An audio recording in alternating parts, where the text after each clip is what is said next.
Permata TV YouTube Indonesia dengan bangga mempersembahkan sebuah storytelling kekinian abad ini, diangkat dari karya besar Esa Mintarja yang sangat populer di masanya, berlatar belakang kisah tanah Jawa masa lampau dengan judul Kisah Arya Manggada.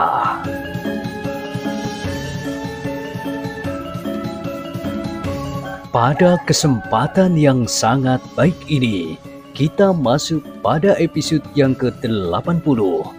Selamat menikmati.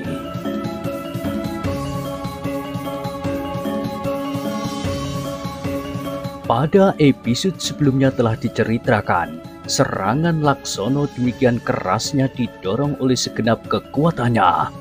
Kakinya yang terjulur itu telah menghantam tangan orang yang kekurus-kurusan yang bersilang di dadanya.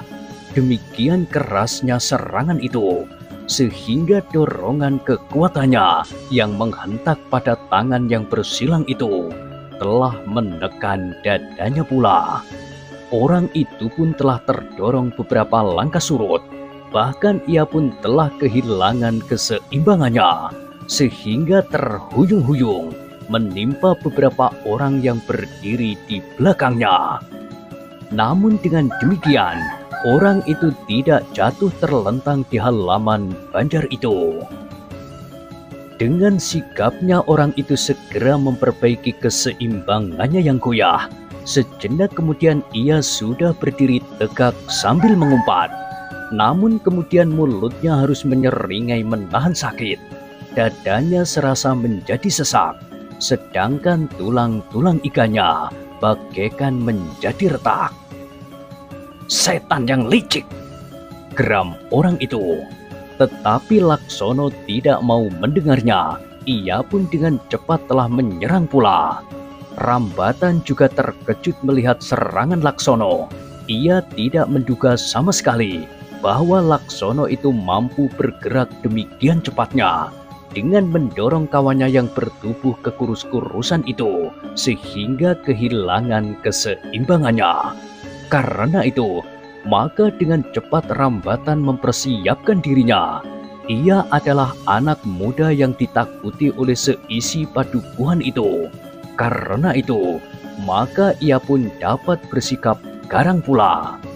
Tetapi Manggada dengan cepat mendapatkannya sambil berkata, "Jangan campuri persoalan mereka." "Iblis kau, ternyata kalian tidak tahu diri. Kalian harus menyadari dengan siapa kalian berhadapan." "Aku tahu, aku berhadapan dengan Rambatan," jawab Manggada. "Dan kau tahu siapa Rambatan itu?"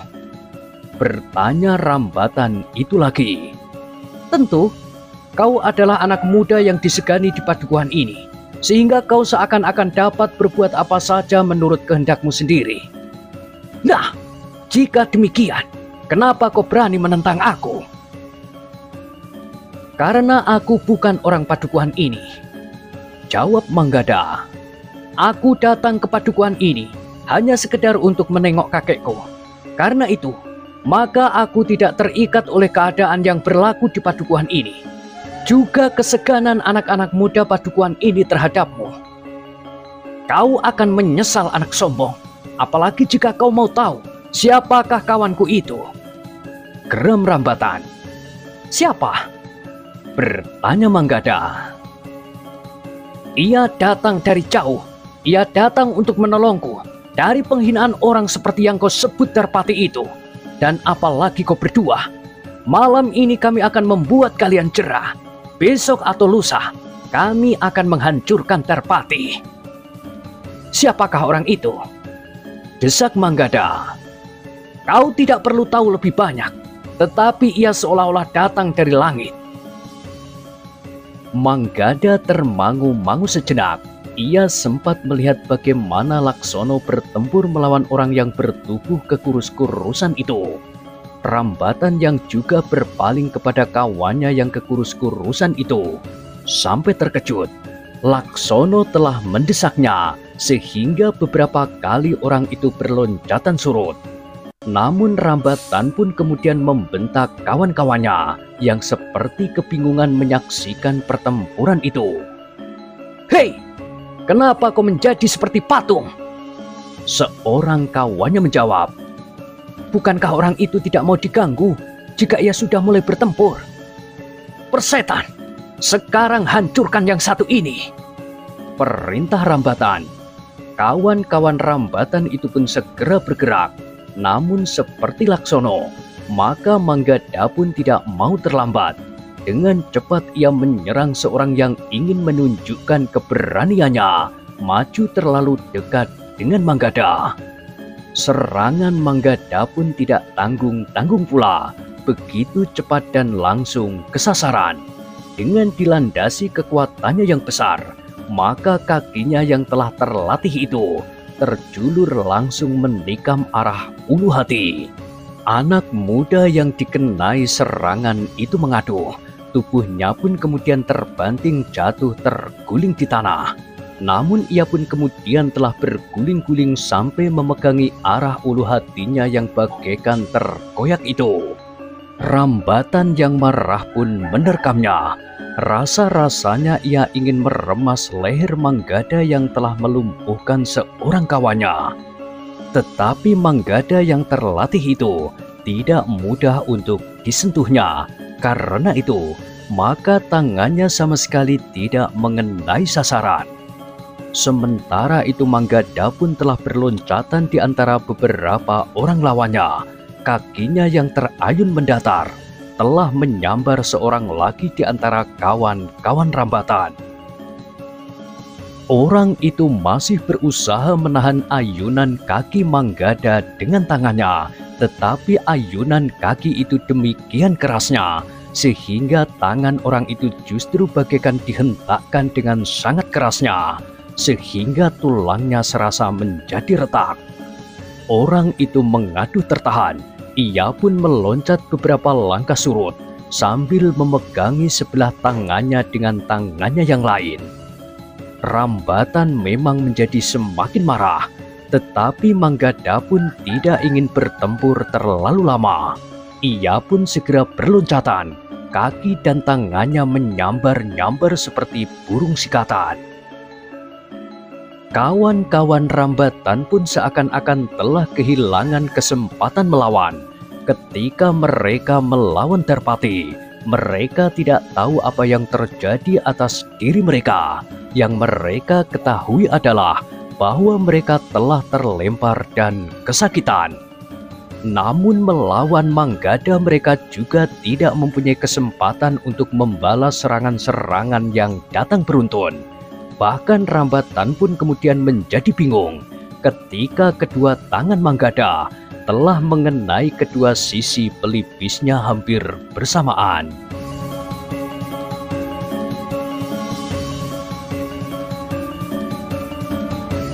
Sementara itu, Laksono masih bertempur melawan orang yang kekurus-kurusan itu. Ternyata bahwa orang itu juga memiliki bekal kemampuan yang cukup. Karena itu, maka Laksono harus mengerahkan kemampuannya untuk mengatasinya. Beruntunglah Laksono bahwa ia telah menyerang lebih dahulu, sehingga setiap kali orang itu harus memegangi dadanya yang menjadi sakit, serta nafasnya yang sesak, sehingga bagaimanapun juga dapat mengganggu kemantapannya dalam bertempur. Namun Laksono telah ditempa selain oleh ayahnya, juga kesempatannya untuk meningkatkan ilmunya dalam bimbingan Ki Ajar Panguan. Karena itu, meskipun lawannya juga berbekal ilmu, namun Laksono sama sekali tidak tergetar karenanya. Bahkan semakin lama, semakin nampak bahwa Laksono memiliki kelebihan dari lawannya itu. Dalam pada itu, Rambatan memang mengalami kesulitan pula menghadapi Manggada. Bersama kawan-kawannya, ia telah menjadi semakin terdesak. Dua orang kawannya telah menjadi kesakitan.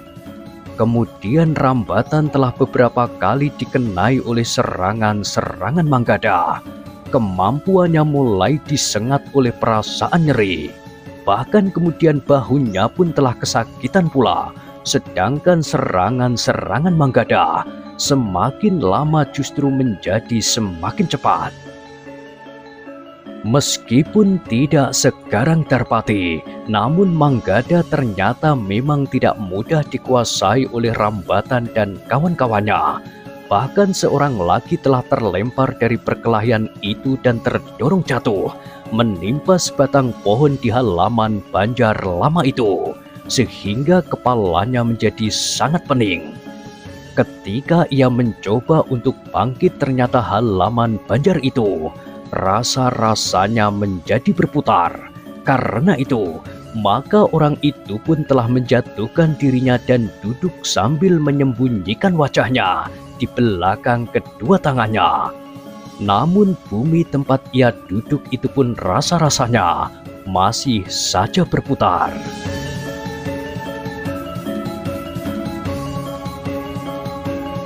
Sementara itu, orang yang kekurus-kurusan yang diharapkannya akan dapat menyelesaikan persoalan ternyata juga mengalami kesulitan melawan Laksono. Orang yang kekurus-kurusan itu mengumpat sejadi-jadinya ketika ia terlempar beberapa langkah surut karena kaki Laksono telah menghantam dada orang itu. Sambil menggeram, orang itu telah mengerahkan segenap kemampuannya, namun Laksono pun telah meningkatkan ilmunya pula. Ketika orang kekurus-kurusan itu mencoba untuk menembus pertahanan Laksono dengan serangan tangannya yang terayun mendatar ke arah kening, maka Laksono sempat merendahkan dirinya. Dengan cepat tangannya terjulur lurus dengan jari-jari telapak tangannya yang merapat. Keempat jari-jari tangannya justru sempat menyusup di bawah ayunan tangan lawannya, langsung mengenai lambungnya. Orang itu menyeringai menahan sakit sambil meloncat surut, namun kemudian sambil mengerahkan segenap tenaganya, dengan cepat orang itu melontarkan serangan kaki yang meluncur mengarah ke dada Laksono. Tetapi Laksono memang lebih mapan. Demikian serangan itu datang, Laksono dengan cepat menjatuhkan dirinya. Kedua kakinya sempat terbuka dan bagaikan menjorok menjepit kaki lawannya yang satu lagi. Demikian Laksono memutar tubuhnya itu, maka lawannya itu bagaikan dihentakkan jatuh ke samping. Orang yang bertubuh kekurus-kurusan itu tidak menahan dirinya karena ia sadar bahwa hal itu tidak mungkin dilakukannya. Jepitan dan putaran kaki Laksono terlalu kuat untuk ditahan. Karena itu, maka ia justru menjatuhkan dirinya dan berusaha untuk berguling beberapa kali sambil melepaskan jepitan kaki Laksono. Dengan tangkasnya orang itu melenting berdiri, namun ternyata Laksono bergerak lebih cepat. Demikian orang itu berdiri, maka tangan Laksono telah terjulur menyambar dagunya. Pukulan itu telah menghentakkannya sehingga kepalanya terangkat. Dengan cepat serangan berikutnya telah menyusul pula. Tangan Laksono telah menghantam perut lawannya yang kekurus-kurusan itu. Sesaat kepalanya terangkat. Pukulan Laksono itu menjadi demikian kerasnya sehingga orang itu terbungkuk kesakitan. Tetapi ternyata bahwa orang itu memiliki tubuh yang liat. Demikian Laksono mengayunkan sisi telapak tangannya ke arah tengkuknya saat ia membungkuk. Ternyata orang itu sempat membentur tubuh Laksono dengan kepalanya. Demikian kerasnya sehingga keduanya jatuh berguling. Namun orang itu luput dari serangan Laksono yang hampir saja mengakhiri perkelahian itu. Sejenak kemudian, keduanya pun telah bangkit berdiri dan bersiap untuk melanjutkan perkelahian. Meskipun orang yang bertubuh kekurus-kurusan itu masih harus menyeringai menahan sakit di perutnya. Laksono yang meskipun tidak sedang kesakitan, termangu-mangu sejenak.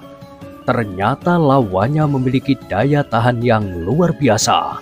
Meskipun ia mendapat kesempatan lebih banyak untuk mengenainya, tetapi lawannya itu masih dapat bertahan dan melawannya dengan kekuatannya yang masih saja tidak menyusut. Karena itu, maka Laksono menjadi lebih berhati-hati. Orang itu tentu memiliki sesuatu yang dapat dibanggakannya. Namun pada itu, Rambatan dan kawan-kawannya menjadi semakin lama semakin tidak berdaya melawan Manggada. Seorang demi seorang mereka terlempar dari arena, sehingga di saat terakhir Rambatan pun telah terdorong beberapa langkah surut. Ia masih sempat bertahan agar tidak terbanting jatuh, namun serangan Manggada berikutnya telah menghantam dadanya. Demikian kerasnya sehingga Rambatan tidak lagi mampu bertahan. Ketika ia terbanting jatuh, ia masih sempat melihat dedaunan yang menjadi kehitam-hitaman di malam yang semakin gelap itu berputar. Namun kemudian, Rambatan itu menjadi pingsan.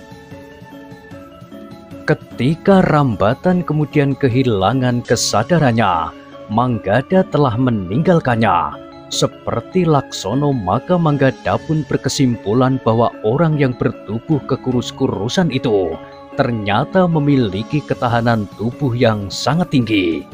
Meskipun serangan Laksono semakin banyak mengenai tubuhnya dan bahkan menyakitinya, namun beberapa saat kemudian perasaan sakit itu seakan-akan telah diatasinya. Beberapa kali orang itu menahan desah kesakitan. Beberapa kali ia harus menyeringai jika serangan Laksono mengenainya. Bahkan orang itu nampaknya selalu terdesak dan tidak mempunyai kesempatan untuk membalas serangan-serangan Laksono yang datang beruntun. Tetapi untuk waktu yang lama, Laksono masih saja belum dapat mengalahkan orang itu. Ketika kekuatan dan tenaga Laksono sudah terasa mulai menyusut karena ia harus mengerahkan tenaganya, ternyata bahwa lawannya itu masih saja tegar dan lihat pula. Karena itulah, maka Manggada merasa perlu untuk segera melibatkan diri. Sesuatu yang aneh pada lawannya itu membuat Manggada meragukan apakah Laksono akan dapat memenangkan pertempuran itu.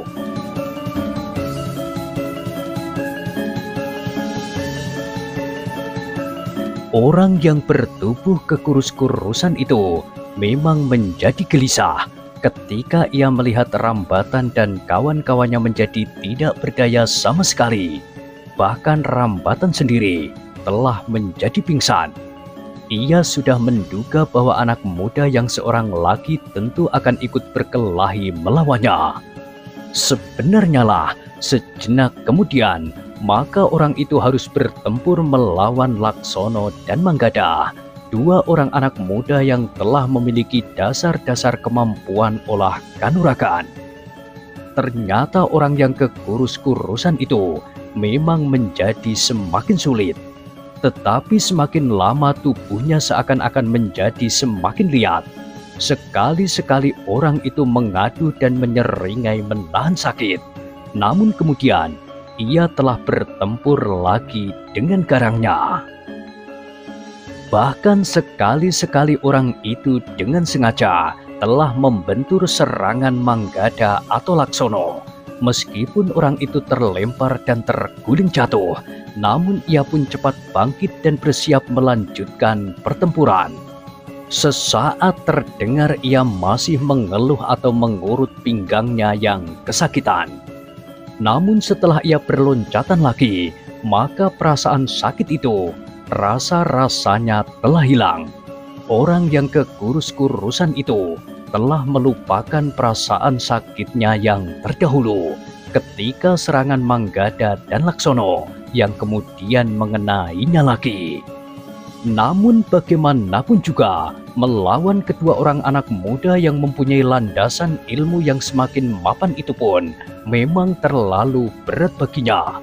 Betapapun ia memiliki ketahanan tubuh yang sangat tinggi, tetapi serangan kedua orang anak muda itu menjadi semakin sering mengenainya.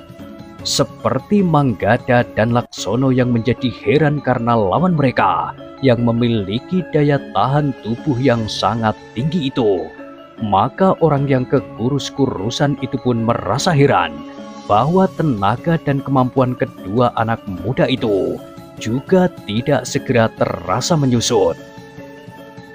Meskipun sebenarnya Laksono sudah mulai merasa bahwa kekuatannya tidak lagi sesegar saat ia mulai bertempur, dan bahkan sebenarnya sudah mulai menyusut, namun ketika Manggada kemudian bertempur bersamanya, maka Laksono masih dapat menghentakkan tenaganya, sehingga rasa-rasanya kekuatannya masih tetap utuh.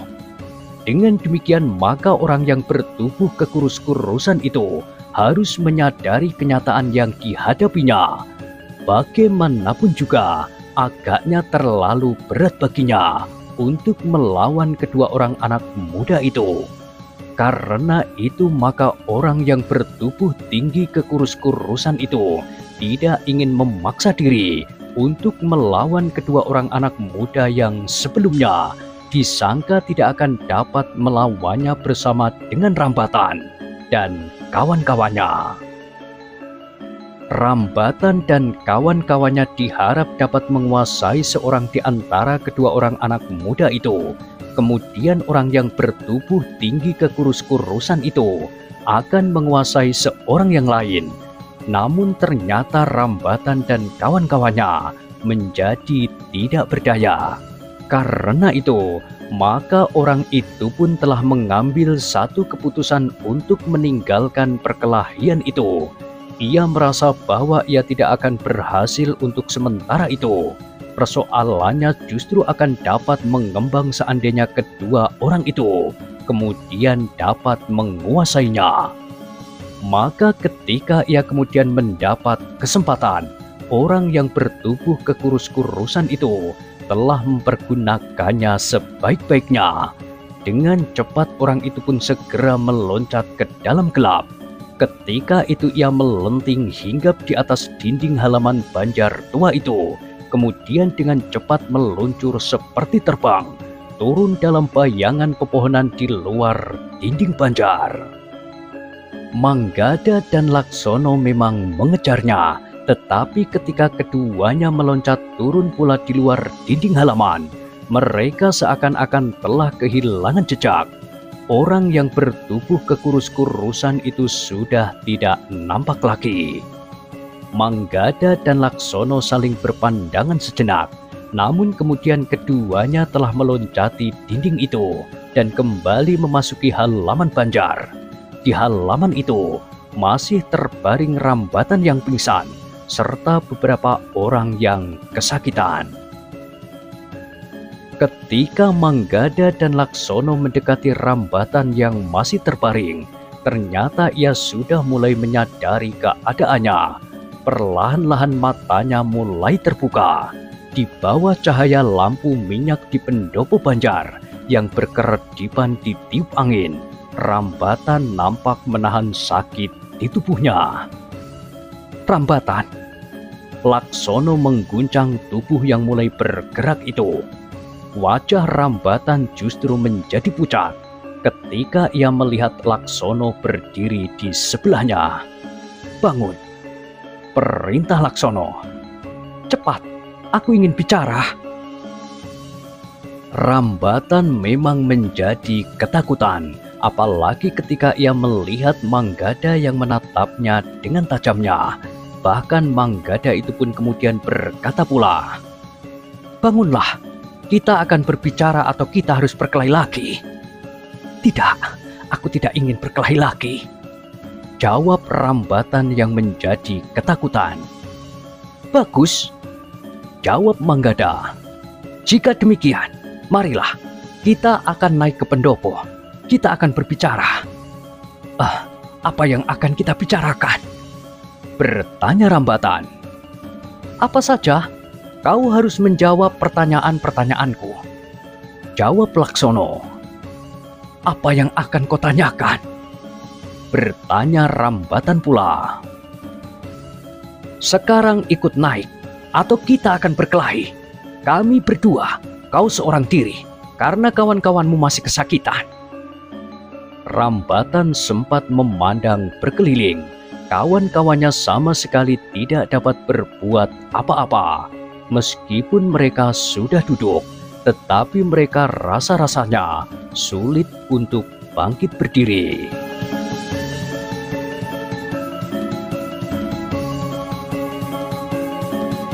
Rambatan pun kemudian duduk pula. Bahkan kemudian dengan susah payah ia pun bangkit berdiri tertatih-tatih. Meskipun tubuhnya masih terasa sakit, namun ia memaksa diri untuk naik ke pendopo. Ternyata kedua orang anak muda itu bukan anak muda kebanyakan sebagaimana anak-anak muda padukuhan itu. Ketika mereka sudah duduk di pendopo, maka Manggada dan Laksono yang duduk di sebelah menyebelahnya mulai mengajukan beberapa pertanyaan.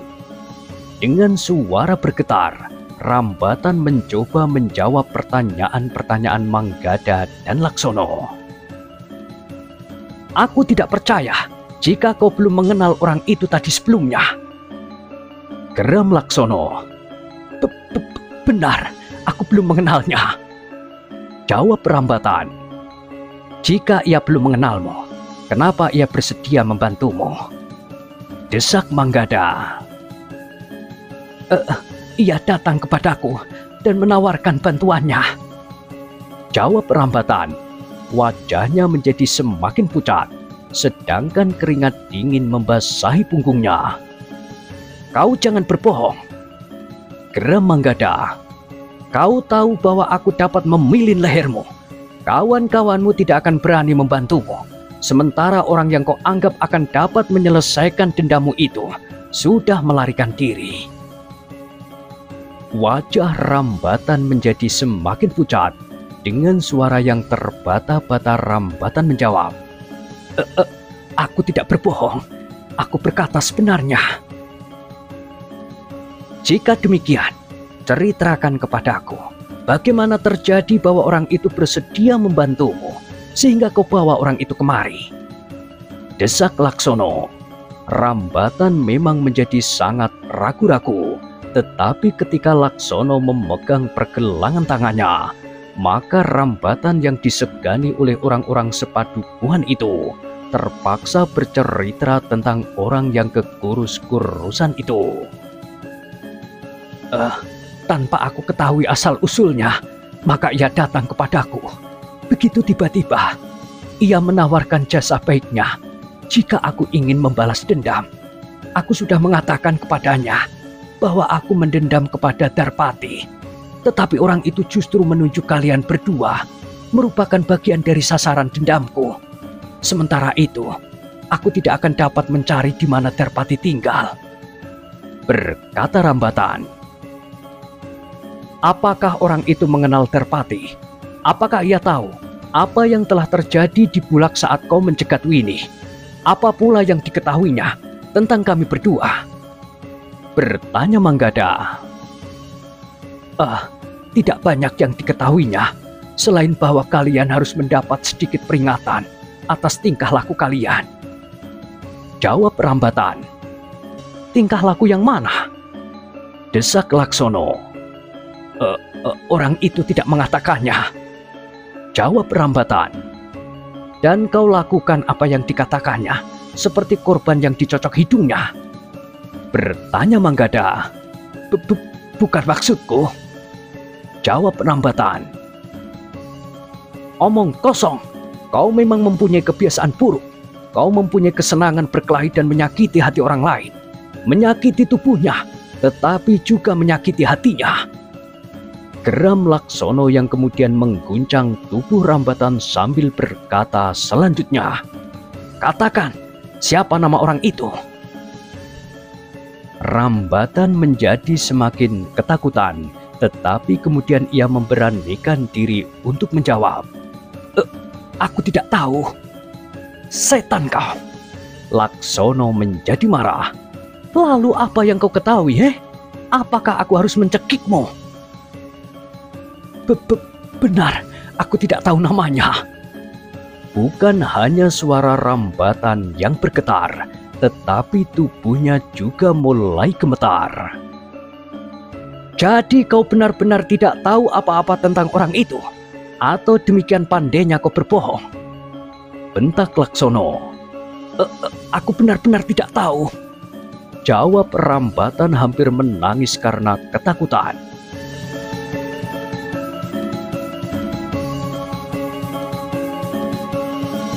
Laksono yang menahan kemarahannya itu menggeram. Kau tahu bahwa apa yang kau katakan itu tidak masuk akal. Tetapi sebenarnya lah demikian yang terjadi. Aku dan kawan-kawanku tidak mengenal orang itu. Ia datang dan menawarkan diri untuk membantuku. Itu saja. Suara Rambatan menjadi hampir tidak terdengar. Dan kau tidak bertanya lebih lanjut. Laksono mulai mengguncang tubuh Rambatan dengan memegang bajunya. Rambatan semakin gemetar dan ketakutan. Justru karena itu, maka ia tidak mampu lagi berkata sesuatu. Dalam pada itu, tiba-tiba saja terdengar suara Kiai Gumroh yang memasuki regol halaman Banjar Tua itu. Sambil bergegas mendekati Manggada dan Laksono, ia bertanya, "Ada apa? Ada apa dengan Rambatan?" Laksono harus melepaskan pegangannya atas baju Rambatan itu. Bahkan ia pun telah bergeser surut. "Apa yang terjadi?" bertanya Kiai Gumroh. "Katakan, apa yang terjadi kepada kakek?" geram Laksono. "Apa yang terjadi Rambatan?" bertanya Kiai Gumroh. "Aku minta maaf jika kedua cucuku telah mengganggumu." "Kek," berkata Laksono, "aku tidak ingin terus-menerus menyembunyikan diri. Dalam keadaan seperti ini, aku tidak dapat berbuat lain kecuali melawan." Kiai Gumroh menarik nafas dalam-dalam. Sementara itu, Rambatan telah diminta untuk menceritakan apa yang telah terjadi di Banjar Tua itu. Dengan singkat, Rambatan telah menceritakan apa yang telah terjadi. Ia pun menceritakan tentang orang yang bertubuh kekurus-kurusan yang sebenarnya sama sekali tidak dikenalnya itu.